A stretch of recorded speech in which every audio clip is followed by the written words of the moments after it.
जवाहर नवोदय विद्यालय। नवोदय का नाम तो सबने सुना ही होगा। हर एक मिडिल क्लास फैमिली नवोदय के बारे में ज़रूर सोचती है। नवोदय में पढ़ना बहुत लोगों का सपना होता है। नवोदय में सीट मिलना भी बहुत बड़ी बात होती है। और यह नवोदय स्कूल्स 1986 में हमारे प्राइम मिनिस्टर राजीव गांधी द्वारा जी निर्माण किया गया था। यह बहुत ही अच्छा विद्यालय है, सरकारी है, जिसमें कुछ भी पैसे नहीं लगते। इसके बाद मैं बताऊंगा आपको कि हमारे देश में टोटल 661 नवोदय हैं अभी तक, और ये इन सभी देशों में है। हमारे जैसे कि आंध्र प्रदेश, असम, अरुणाचल, सभी जगह पर है। टोटल 661 नवोदय बन चुके हैं अभी तक। और यह नवोदय में पढ़ने के लिए एग्ज़ाम देना पड़ता है, जिसका नाम है JNV सिलेक्शन टेस्ट। क्लास 6 में एडमिशन होती है। जो एग्ज़ाम 2 फेज में होता है। कुछ स्टेट्स में जनवरी में होता है, कुछ स्टेट्स में अप्रैल में होता है, जनवरी या फिर फरवरी में भी होता है। ठीक है। और यह आप इसका एप्लीकेशन फॉर्म भर सकते हैं ये लिंक पे जाके। ठीक है। उसके बाद इसका एडमिट कार्ड 1 मार्च को आता है या फिर 1 दिसंबर को। 2 फेजों में है तो 2 बार आता है। ठीक है। और इसमें रिजर्वेशंस है। ये ज़्यादातर रूरल क्षेत्रों के लिए बनाया गया है, जो भी गांव के बच्चे हैं वो पढ़ पाएँ। 75% इसमें रूरल या फिर गांव के बच्चे को दिया जाता है, और 25% छात्र अर्बन के होते हैं। और बहुत सारे यहाँ रिजर्वेशंस हैं जिनके तहत बच्चों को सीट मिलती है।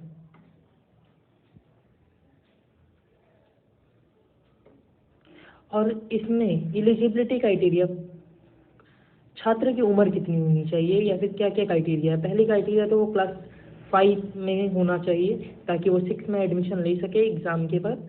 और यह उम्र उसकी होनी चाहिए 8 से 12 साल तक। 8 से 12 साल तक। और जो JNV एग्ज़ाम जो होता है, JNV ST, वो बहुत सारे लैंग्वेजेस में होता है। रीजनल लैंग्वेजेस में, खास करके हर एक स्टेट के, जैसे कि आसाम में आप देख सकते हैं बहुत सारे लैंग्वेजेस हैं। बिहार में भी हिंदी इंग्लिश उर्दू है, और दिल्ली में हिंदी इंग्लिश है हमारी। और बहुत सारे हर एक रीजनल लैंग्वेजेस में होती है जनरली। और जो इस एग्ज़ाम का पैटर्न होता है वो मैं बता रहा हूँ। किसी भी एग्ज़ाम में आप एग्ज़ाम दे रहे हैं तो आपको उस एग्ज़ाम का पैटर्न पता होना बहुत ज़्यादा ज़रूरी है। पैटर्न 90% लड़कों को नहीं पता होता है। जो 10% होते हैं जिन्हें पैटर्न पता है, उनमें से ही लोगों का सिलेक्शन होता है। पैटर्न जानना बहुत ज़रूरी है। तो इसमें मैं बता रहा हूँ। देखिए, अब मेंटल एबिलिटी जो कि 50% के आसपास आती है। 50 मार्क्स, 40 सवाल आते हैं, आपको 1 घंटा मिलता है। अर्थमेटिक के सवाल से आते हैं, यानी मैथमेटिक्स के कुछ सवाल होते हैं। 20 सवाल होते हैं 25 नंबर के कुल, और वह आधे घंटे में आपको सॉल्व करना होता है। और जो लैंग्वेज टेस्ट होता है, 4 फ्रेजेस दिए जाते हैं, उन्हें आपको सॉल्व करना था। हर फ्रेज में 5 क्वेश्चन होते हैं, और कुल 25 मार्क्स, मतलब एक सवाल पे 1.25 मार्क्स होते हैं। और ये 2 घंटे का पेपर होता है। मेंटल एबिलिटी इसमें 50% है, इसलिए उसको जानना ज़्यादा ज़रूरी है। और लेकिन ये नहीं कि आप सिर्फ मेंटल एबिलिटी करके आएँ और आपको एग्ज़ाम में सिलेक्शन हो जा रहा है, ऐसा नहीं होता। मेंटल एबिलिटी के साथ साथ अर्थमेटिक और लैंग्वेज का भी टेस्ट में भी, मतलब ये तीनों सेक्शन में आपको अच्छे नंबर लाने हैं। कुछ नंबर लाने ही पड़ेंगे, ऐसा नहीं कि एक करके आप सेलेक्ट हो जाए। ठीक है। इसके बाद मैं बता रहा हूँ सिलेबस जानना बहुत ज़्यादा ज़रूरी है। सिलेबस तो मेंटल एबिलिटी का जो सिलेबस है मैं वो पहले बता रहा हूँ। जैसे कि आप देख सकते हैं, odd man out, figure matching, फिर pattern completion, figure series completion, analogy और ज्योमेट्रिकल फिगर कॉम्प्लीशन। उसके बाद mirror imaging, punched hole pattern, space visualisation and embedded figures. ये रहा आपका मेंटल एबिलिटी पार्ट का। इसके बाद आता है अर्थमेटिक पार्ट। अर्थमेटिक पार्ट में 15 टॉपिक्स हैं, 15 टॉपिक्स। ये रहे आपके 15 टॉपिक्स। जैसे कि आप देख पा रहे हैं, ये 15 के 15 टॉपिक्स आपको बस पढ़ना है और कुछ नहीं। 15 और 10 25। और इसके बाद आता है लैंग्वेज टेस्ट।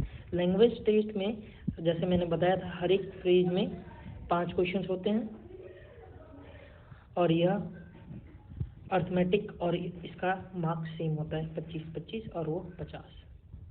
ठीक है, तो चलिए मैं इसी के साथ साथ अपना मेंटल एबिलिटी जो था उसका जो ऑड मैन आउट है उसको मैं आपको बताने की कोशिश कर रहा हूँ।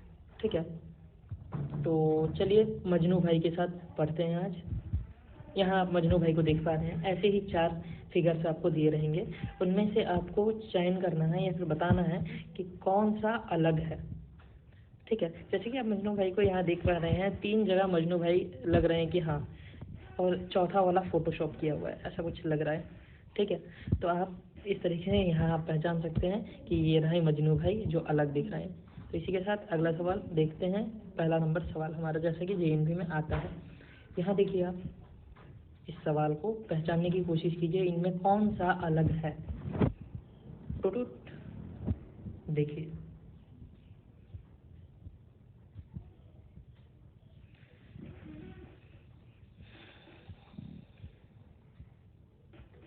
आपने देख लिया होगा सवाल। अब मैं आपको बता रहा हूँ इसका हल। इसमें आप देखेंगे कि ब्रेक डांस की जैसा सिचुएशन दिख रहा है। यहाँ ब्रेक डांस हो रहा है, हाँ दिख रहा है। तो यहाँ पे देखिए जो कोने हैं मतलब कि टूटे हुए हैं। ठीक है, तो यहाँ देखिए 1 2 3 4, यहाँ कितने हैं 4। यहाँ 1 2 3 4, यहाँ पे भी 4।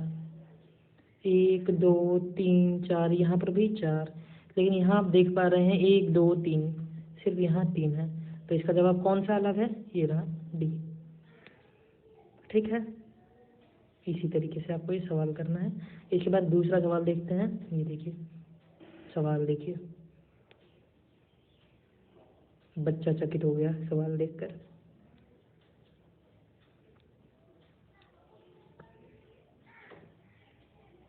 इला ये सवाल तो बहुत ही जबरदस्त है। दांतों चबे चबाना तो देखा था, आज नेल कटर चबाना भी देख लेते हैं। चलिए नेल कटर चबाने से बचा लेते हैं बच्चे को। ठीक है, चलिए इस सवाल को देखते हैं। तो इस सवाल में क्या है, अगर आप बी सी और डी देख रहे हैं तो जो अंडा बना हुआ है, ठीक है, वो बीच में है, बीच में है, बीच में है। ठीक है, बीच में है, लेकिन इसमें एकदम नज़दीक है। आप देख पा रहे हो वो एकदम नज़दीक है। तो इसका जवाब क्या होगा, ए। ठीक है, इसके बाद दूसरा सवाल देखते हैं। देखिए सवाल, इस सवाल को देखते ही आपके मुंह में हंसी आ गई होगी। ये देखिए लड्डू दिख रहे हैं यहाँ, खा मत लीजिएगा। 2 2 है, बाकी जगह 1 1 है। तो जवाब क्या होगा आप ये बता दीजिए। सही जवाब ए। इसके बाद में दूसरा सवाल देखते हैं।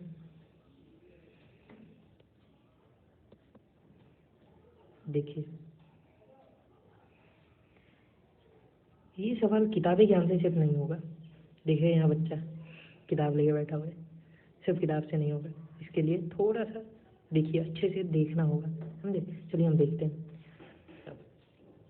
तो पहले में देख रहे होंगे तो चारों में एक बक्सा बना हुआ है। जैसे कि पहले में 3 बक्से बने हुए हैं, 3 जैसा लग रहा है, 3 चीज़ों से वो भरा हुआ है। पहला 2 स्क्वायर है, इसके बाद एक ट्रायंगल है, तो 3 जगह चीज़ों से भरा हुआ है। दूसरा वाला भी पहला स्क्वायर, बाकी 2 हेक्सागोन, तो ये भी 3 चीज़ों से। तीसरा वाला देखें तो 2 सर्कल है, 1 स्क्वायर है, और उसके बाहर भी एक है, वो है स्क्वायर। तो मतलब टोटल कितने चीज़ों से घिरा हुआ है, 4 चीज़ों से घिरा हुआ है।